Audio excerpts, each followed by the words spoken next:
Si vous êtes jeune et que vous voulez vous orienter vers l'humour, j'espère que vous n'aimez pas manger, parce que le métier est bouché maintenant.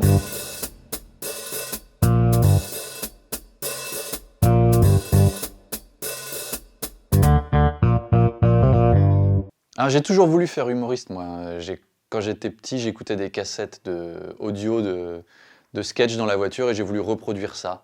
Et comme l'autre avenir qu'on me proposait quand je grandissais à Versailles, c'était avocat ou polytechnicien ou militaire, c'était quand même mieux d'être humoriste, c'était plus sympa.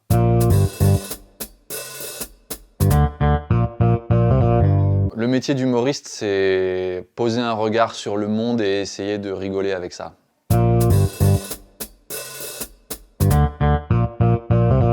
Quand j'étais petit ou quand j'étais ado, j'étais soit extrêmement extraverti dans les moments où je me sentais en confiance, soit timide et réservé à la limite du légume, et donc du coup très très calme en classe.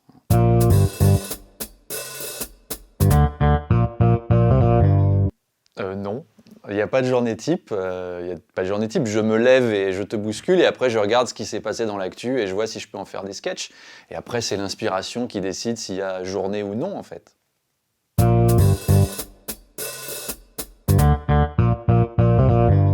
Voilà des questions. Pour les vannes et les répliques, il n'y a pas de... Comment dire ?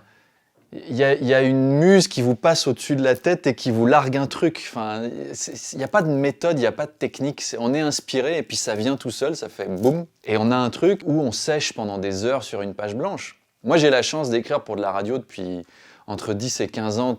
Ça dépend de comment on compte, mais... Voilà, j'ai la chance d'écrire pour la radio depuis longtemps et donc il y a effectivement des outils techniques que j'ai développés, mais pour les vidéos, pour les chroniques que je fais personnellement, ça dépend vraiment de l'inspiration du moment.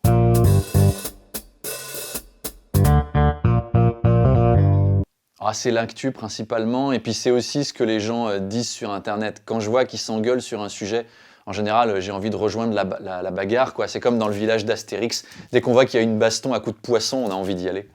Moi, j'aime bien les sujets où les gens vont pas. J'aime bien les sujets où c'est compliqué. Une des vidéos que j'avais faites que je préfère, c'était sur un sujet qui était vraiment dur. C'était les députés qui avaient refusé de prolonger le congé de deuil parental parce que ça allait coûter cher aux entreprises. Comment vous voulez faire rigoler avec une problématique comme celle-là ? C'est un défi que je me suis lancé, c'est le genre de truc que j'aime bien aborder, moi.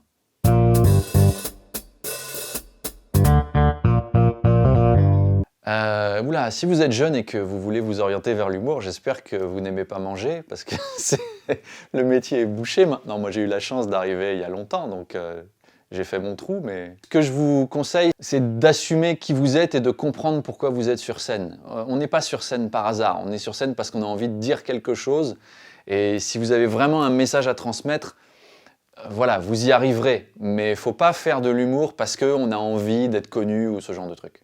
Il faut avoir un truc à dire.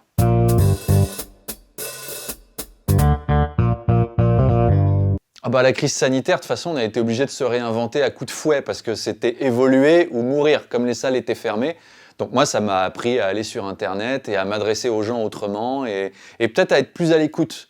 Parce qu'avant, j'allais sur scène et je balançais ce que j'avais envie de balancer et là, je voulais parler aux gens de ce qui les concernait puisque je voulais leur faire du bien. Ça a été coronavirus non-stop pendant 1 an quand même. Donc une fois qu'on a fait le coronavirus pour les profs, le coronavirus pour les médecins, le coronavirus pour les étudiants et le coronavirus pour les vieux, on tourne un peu en rond quand même. Donc non, il fallait apprendre à regarder ailleurs et surtout à plus sentir le ressenti des gens, de cette société contemporaine.